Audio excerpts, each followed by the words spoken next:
Chapter 23. It was 8 o'clock when we landed. We walked for a short time on the shore, enjoying the transitory light, and then retired to the inn and contemplated the lovely scene of waters, woods, and mountains, obscured in darkness, yet still displaying their black outlines. The wind, which had fallen in the south, now rose with great violence in the west. The moon had reached her summit in the heavens and was beginning to descend. The cloud swept across it swifter than the flight of the vulture and dimmed her rays, while the lake reflected the scene of the busy heavens, rendered still busier by the restless waves that were beginning to rise. Suddenly a heavy storm of rain descended. I had been calm during the day, but so soon as night obscured the shapes of objects, 1,000 fears arose in my mind. I was anxious and watchful, while my right hand grasped a pistol which was hidden in my bosom. Every sound terrified me, but I resolved that I would sell my life dearly and not shrink from the conflict until my own life or that of my adversary was extinguished. Elizabeth observed my agitation for some time in timid and fearful silence, but there was something in my glance which communicated terror to her, and trembling, she asked, "What is it that agitates you, my dear Victor? What is it you fear?" "Oh, peace, peace, my love," replied I, "this night, and all will be safe, but this night is dreadful, very dreadful." I passed an hour in this state of mind, when suddenly I reflected how fearful the combat which I momentarily expected would be to my wife, and I earnestly entreated her to retire, resolving not to join her until I had obtained some knowledge as to the situation of my enemy. She left me, and I continued some time walking up and down the passages of the house and inspecting every corner that might afford a retreat to my adversary. But I discovered no trace of him and was beginning to conjecture that some fortunate chance had intervened to prevent the execution of his menaces when suddenly I heard a shrill and dreadful scream. It came from the room into which Elizabeth had retired. As I heard it, the whole truth rushed into my mind, my arms dropped, the motion of every muscle and fiber was suspended, I could feel the blood trickling in my veins and tingling in the extremities of my limbs. This state lasted but for an instant, the scream was repeated, and I rushed into the room. Great God! Why did I not then expire? Why am I here to relate the destruction of the best hope and the purest creature on earth? She was there, lifeless and inanimate, thrown across the bed, her head hanging down and her pale and distorted features half covered by her hair. Everywhere I turn I see the same figure, her bloodless arms and relaxed form flung by the murderer on its bridal bier. Could I behold this and live? Alas! Life is obstinate and clings closest where it is most hated. For a moment only did I lose recollection, I fell senseless on the ground. When I recovered I found myself surrounded by the people of the inn, their countenances expressed a breathless terror, but the horror of others appeared only as a mockery, a shadow of the feelings that oppressed me.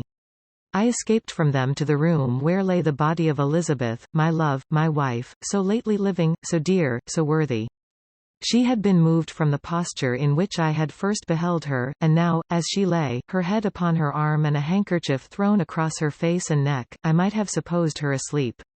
I rushed towards her and embraced her with ardor, but the deadly languor and coldness of the limbs told me that what I now held in my arms had ceased to be the Elizabeth whom I had loved and cherished. The murderous mark of the fiend's grasp was on her neck, and the breath had ceased to issue from her lips.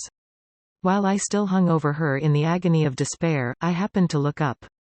The windows of the room had before been darkened, and I felt a kind of panic on seeing the pale yellow light of the moon illuminate the chamber. The shutters had been thrown back, and with a sensation of horror not to be described, I saw at the open window a figure the most hideous and abhorred. A grin was on the face of the monster, he seemed to jeer, as with his fiendish finger he pointed towards the corpse of my wife. I rushed towards the window, and drawing a pistol from my bosom, fired, but he eluded me, leapt from his station, and running with the swiftness of lightning, plunged into the lake. The report of the pistol brought a crowd into the room. I pointed to the spot where he had disappeared, and we followed the track with boats. Nets were cast, but in vain. After passing several hours, we returned hopeless, most of my companions believing it to have been a form conjured up by my fancy. After having landed, they proceeded to search the country, parties going in different directions among the woods and vines. I attempted to accompany them and proceeded a short distance from the house, but my head whirled round, my steps were like those of a drunken man, I fell at last in a state of utter exhaustion, a film covered my eyes, and my skin was parched with the heat of fever. In this state I was carried back and placed on a bed, hardly conscious of what had happened. My eyes wandered round the room as if to seek something that I had lost. After an interval I arose, and as if by instinct, crawled into the room where the corpse of my beloved lay. There were women weeping around. I hung over it and joined my sad tears to theirs. All this time no distinct idea presented itself to my mind, but my thoughts rambled to various subjects, reflecting confusedly on my misfortunes and their cause. I was bewildered, in a cloud of wonder and horror. The death of William, the execution of Justine, the murder of Clerval, and lastly of my wife. Even at that moment I knew not that my only remaining friends were safe from the malignity of the fiend. My father even now might be writhing under his grasp, and Ernest might be dead at his feet.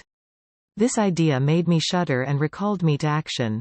I started up and resolved to return to Geneva with all possible speed. There were no horses to be procured, and I must return by the lake, but the wind was unfavourable, and the rain fell in torrents. However, it was hardly morning, and I might reasonably hope to arrive by night. I hired men to row and took an oar myself, for I had always experienced relief from mental torment in bodily exercise. But the overflowing misery I now felt, and the excess of agitation that I endured rendered me incapable of any exertion. I threw down the oar, and leaning my head upon my hands, gave way to every gloomy idea that arose. If I looked up, I saw scenes which were familiar to me in my happier time and which I had contemplated but the day before in the company of her who was now but a shadow and a recollection. Tears streamed from my eyes. The rain had ceased for a moment, and I saw the fish play in the waters as they had done a few hours before. They had then been observed by Elizabeth. Nothing is so painful to the human mind as a great and sudden change. The sun might shine or the clouds might lower, but nothing could appear to me as it had done the day before. A fiend had snatched from me every hope of future happiness. No creature had ever been so miserable as I was, so frightful an event is single in the history of man. But why should I dwell upon the incidents that followed this last overwhelming event? Mine has been a tale of horrors. I have reached their acme, and what I must now relate can but be tedious to you. Know that, one by one, my friends were snatched away, I was left desolate. My own strength is exhausted, and I must tell, in a few words, what remains of my hideous narration. I arrived at Geneva. My father and Ernest yet lived, but the former sunk under the tidings that I bore. I see him now, excellent and venerable old man. His eyes wandered in vacancy, for they had lost their charm and their delight. His Elizabeth, his more than daughter, whom he doted on with all that affection which a man feels, who in the decline of life, having few affections, clings more earnestly to those that remain. Cursed, cursed be the fiend that brought misery on his grey hairs and doomed him to waste in wretchedness. He could not live under the horrors that were accumulated around him. The springs of existence suddenly gave way, he was unable to rise from his bed, and in a few days he died in my arms. What then became of me? I know not. I lost sensation, and chains and darkness were the only objects that pressed upon me. Sometimes, indeed, I dreamt that I wandered in flowery meadows and pleasant vales with the friends of my youth, but I awoke and found myself in a dungeon. Melancholy followed, but by degrees I gained a clear conception of my miseries and situation and was then released from my prison. For they had called me mad, and during many months, as I understood, a solitary cell had been my habitation.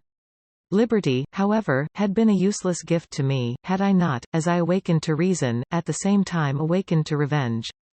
As the memory of past misfortunes pressed upon me, I began to reflect on their cause, the monster whom I had created, the miserable demon whom I had sent abroad into the world for my destruction. I was possessed by a maddening rage when I thought of him, and desired and ardently prayed that I might have him within my grasp to wreak a great and signal revenge on his cursed head. Nor did my hate long confine itself to useless wishes. I began to reflect on the best means of securing him, and for this purpose, about a month after my release, I repaired to a criminal judge in the town and told him that I had an accusation to make, that I knew the destroyer of my family, and that I required him to exert his whole authority for the apprehension of the murderer. The magistrate listened to me with attention and kindness. "Be assured, sir," said he, "no pains or exertions on my part shall be spared to discover the villain." "I thank you," replied I. "Listen, therefore, to the deposition that I have to make." It is indeed a tale so strange that I should fear you would not credit it were there not something in truth which, however wonderful, forces conviction.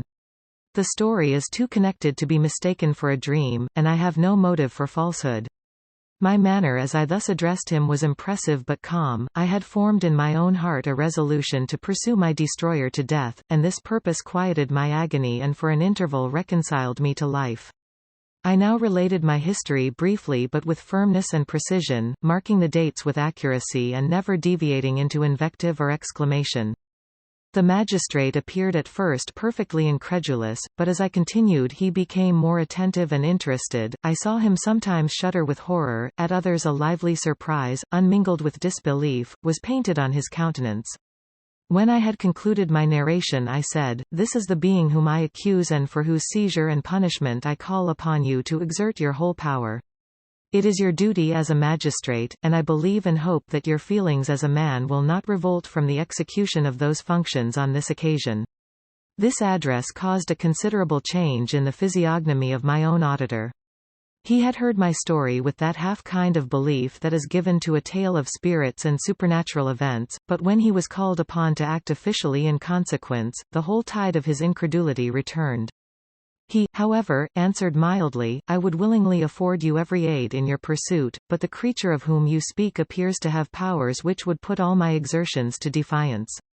Who can follow an animal which can traverse the sea of ice and inhabit caves and dens where no man would venture to intrude? Besides, some months have elapsed since the commission of his crimes, and no one can conjecture to what place he has wandered or what region he may now inhabit. I do not doubt that he hovers near the spot which I inhabit, and if he has indeed taken refuge in the Alps, he may be hunted like the chamois and destroyed as a beast of prey. But I perceive your thoughts, you do not credit my narrative and do not intend to pursue my enemy with the punishment which is his desert."